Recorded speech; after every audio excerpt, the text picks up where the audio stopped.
according to El-Rufai, he said, Peter Obi and I asked coalition to let us leave Labour Party and SDP after by-elections, says El-Rufai upon joining ADC. Let me read one or two paragraphs here. Former, sorry, excuse me, sometimes I use glasses, sometimes. Former Kaduna State Governor Malam Nasir El-Rufai has vowed to send President Bola Tinubu and the ruling All Progressive Congress, APC, packing in 2027. El-Rufai made the declaration while formally registering as a member of the African Democratic Congress, ADC, signaling the consolidation of a coalition strategy ahead of the next general elections. He said he and former Anambra State Governor and 2023 Labour Party presidential candidate Peter Obi had pleaded with the ADC coalition to allow them to remain in their respective parties until the conclusion of by-elections and out-of-season elections. El-Rufai noted that the Labour Party no longer offered any basis for Obi's continued membership after the conclusion of pending elections. Accordingly, Mr. Peter and I requested the indulgence of the indulgence of the coalition to allow us to remain in our respective parties until the conclusion of this by-elections and out-of-season elections, he explained. Okay, Barrister, I don't get, initially you and I have written Peter Obi off. I'm still still written off. I don't see Peter Obi is not as popular as he used to be these days or whatever. So this is surprising that El-Rufai and Peter Obi actually officially, this is what he's saying now, they officially had an arrangement between them to first of all stay back, then join ADC. That means they applaud. It's like El-Rufai wants to actually support Peter Obi against what's his name, Atiku. What do you think about this new? I don't know if I will refer to it as a new development. Of course, since it's a news to me, it's a new development. Do you see any viability coming, any potency coming out of this this whole thing, whether it's alliance or whatever you call it? It's like,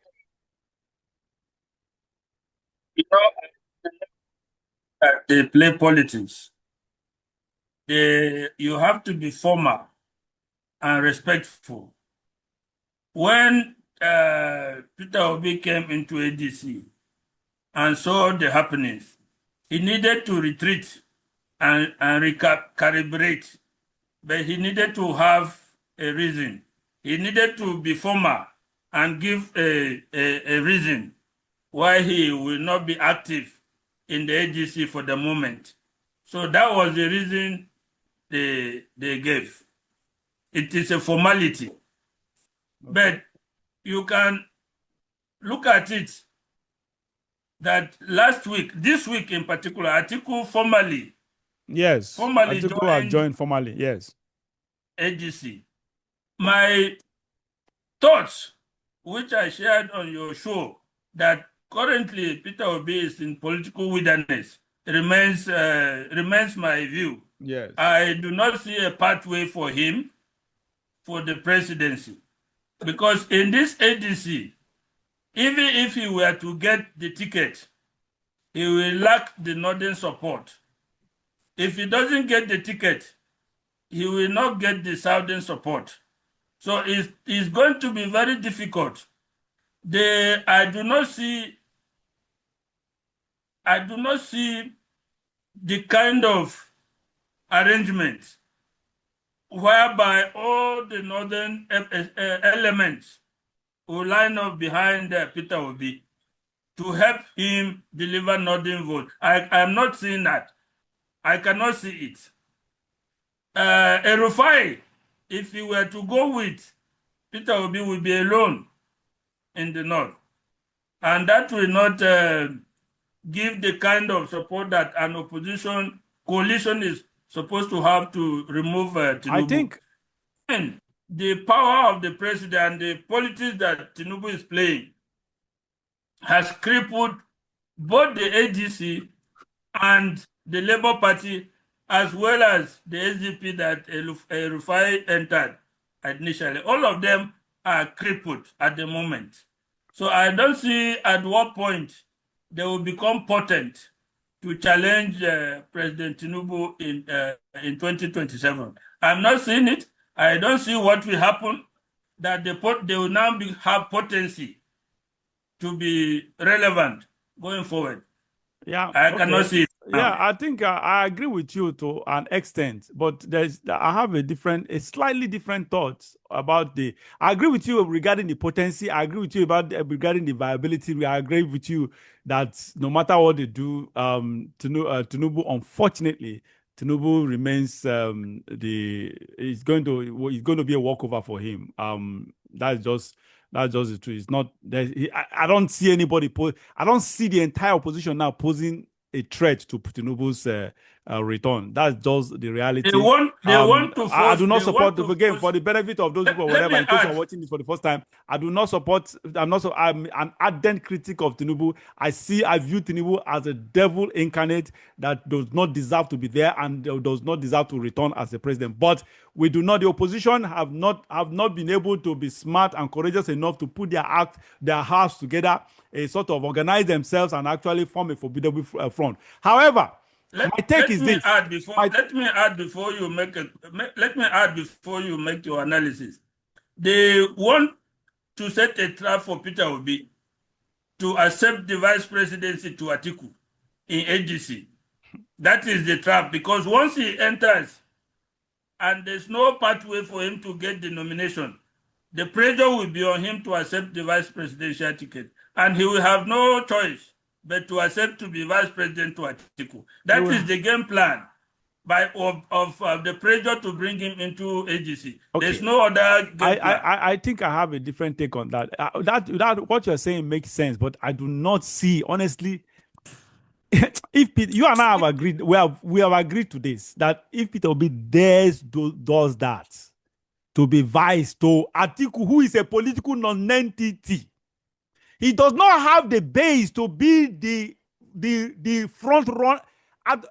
If Peter Obi dares do that, he's done for politically. His political career is dead for life, a sort of. But that is not. I understand your own where you. I understand that, but that's not where my It's thought. not. That is not My how thought. the likes of El-Rufai see it. That's not how the likes of El-Rufai see it.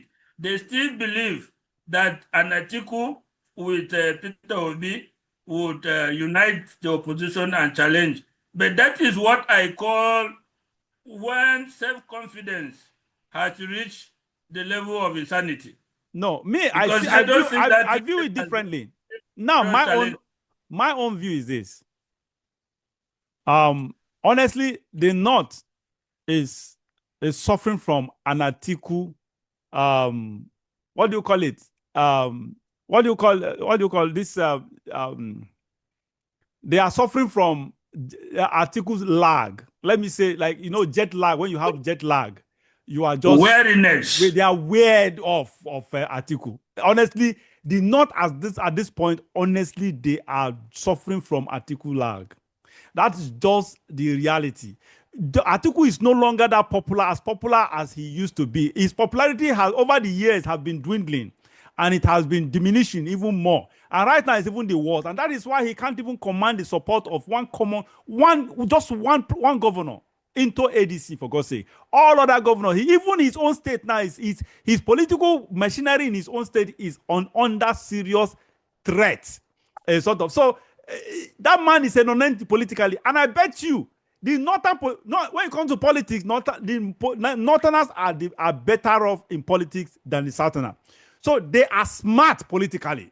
I bet you they know better than they, and so many of them know even more than what I have just said now. That Atiku does not have any political viability. It does not have any political integrity. It does not have any political viability. It does not have any political influence or potency. So his effectiveness it doesn't have any say politically anymore. All they are after is probably they want his money, just to take his money, and that's just it. So my own conjecture is this. I think as unpopular as Peter Obi is in the North, remember, you are unpopular when the northern establishment say you are unpopular. So the northern establishment will determine who is popular or not. And what I foresee going on, why the El-Rufai, let me tell you one thing. Remember, El-Rufai is very close to the northern establishment because of his Islamicism. So he's close to the northern establishment. He knows their pulse. I bet you for El-Rufai to be talking about this kind of he having a behind a closed door agreement with Peter Obi to remain in our respective parties. Then after the by-election, we now come to ADC together. I am telling you, my own thought is that they are planning to use. They want to push Peter Obi. They want to convince Peter Obi. Sorry, they want to convince and persuade the northern political establishment to back Peter Obi. And like I said, you can only be popular in the north when the northern establishment says you are popular. They are the ones that pushes the narrative. Because an average northerner on the street is not like the average southerner on the street. The average northerner on the street are like respectfully, I'm not trying to denigrate the northerner. I have so many. I was born and bred in the north, so I'm not trying to denigrate the northerners. But an average northerner, I just permit me to use this word, they are like zombies. Whatever their leaders say, that is what it is. And they will go with that. They go with the narrative of their leaders. Unlike the South are more of independent-minded than the North. The average Southerner is more independent than our average Northerner. So that is the point. So the Northern establishment, what I think is that they want to sell Peter Obi to the Northern establishment for them to buy. And if the Northern establishment buys Peter Obi, the North will support. No, it may not be overwhelming support. That is the reason why we have both of us agreed that whatever they do, Tinubu will still have a run over.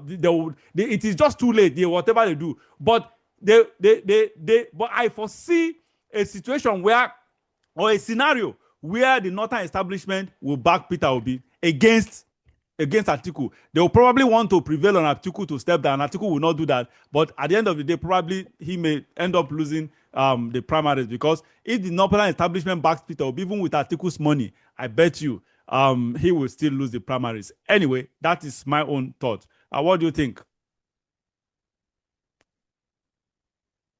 Look, that alliance is in muddled waters. Yeah. By whatever conjecture you look at it, the problems are overwhelming. If you talk of northern establishment backing Peter Obi, it will be on the condition that he picks an El-Rufai as his vice. And that ticket, I can tell you, it's a no-go area. Because the entire Christians of the North will not vote that ticket. Never. Let me just give you a rundown. And you cannot guarantee a significant portion of the upper North voting that ticket. Anyway, you will get votes, but you cannot guarantee a 13 million votes that Buhari used to get. Nah. From that angle. You can't. And then a significant portion of the northern minorities will never support an El-Rufai ticket when he is on the ticket. Let's be clear. I agree with you. No matter from whichever angle you look at it, that coalition is doomed. That is just my take. That coalition is dead on arrival. Yeah, I agree with you anyway. Whichever way it goes, it's just Tinubu is just on a free ride. That's the truth. He's just coasting up to victory, unfortunately. And he's going to do it. Unfortunately, he's going to get it in a very legitimate way. That is his game plan, to get it in a legitimate way. He has two plans: either get it in a legitimate way or rig the election. So he has both cards playing in his favor right now. So far, honestly, and I don't see anything except anyway. We have one year and half and all about 2028, 2027, right? We just have barely 1.5, maybe barely 1.5 years at less than or thereabout for that. It's sort of anything can happen. But so far I don't see a light at the end of the tunnel for the opposition, because their actions doesn't say so.